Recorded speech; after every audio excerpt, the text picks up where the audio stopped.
Imagine standing on a dry, rocky coastline with a massive, deep body of water stretching out as far as the eye can see. Now imagine that behind you, thousands of elite Egyptian soldiers are closing in. Heavily armed chariots and cavalry are tearing across the dirt, kicking up dust as they hunt you down. For the millions of people trapped in the middle, panic sets in. There are no boats. There is nowhere to hide. Every logical instinct says this is the end. But this exact moment of sheer terror and guaranteed destruction is actually the boiling point of a conflict that had been simmering for generations. To understand the trap at the water, we have to look back 400 years. For 4 centuries, the Israelites lived under the whip as slaves in Egypt, crying out for relief that seemed to never come. When the answer to those prayers finally arrived, it didn't come in the form of a rival army.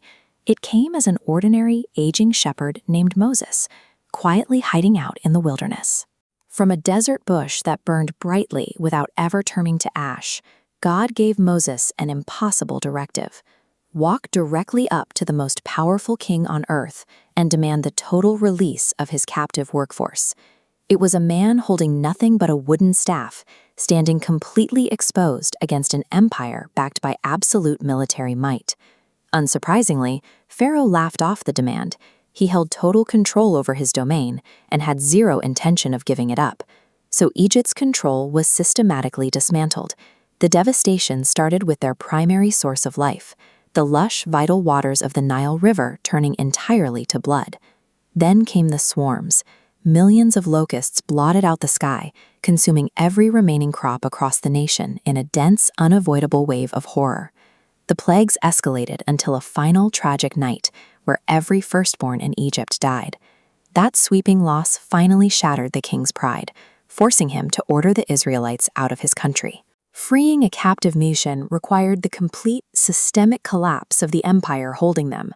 Millions of Israelites immediately grabbed whatever they could carry and marched into the desert. For the first time in their lives, they breathed the air as free people. But reality quickly set in for Pharaoh. He had just surrendered his entire economic engine. Grief turned rapidly into fury. He mobilized hundreds of heavily armored chariots, along with his strongest warriors, and tore out across the desert to hunt down his former slaves. In a matter of days, the Israelites' hard-won political victory evaporated. They were backed against the sea, staring down an approaching slaughter. As panic ripped through the camp at the shoreline, Moses held his ground. He told the terrified crowd to stand firm and watch what God was about to do. God instructed Moses to raise his staff over the water. A violent east wind tore into the sea, churning the dark surface into absolute chaos. The water literally ripped apart. A wide, completely dry path opened up right down the middle, flanked by towering, sheer walls of water holding unnaturally steady on both sides. The very geography that was supposed to serve as their graveyard had been inverted by God into an escape route. Driven by pure arrogance, the Egyptian forces didn't hesitate.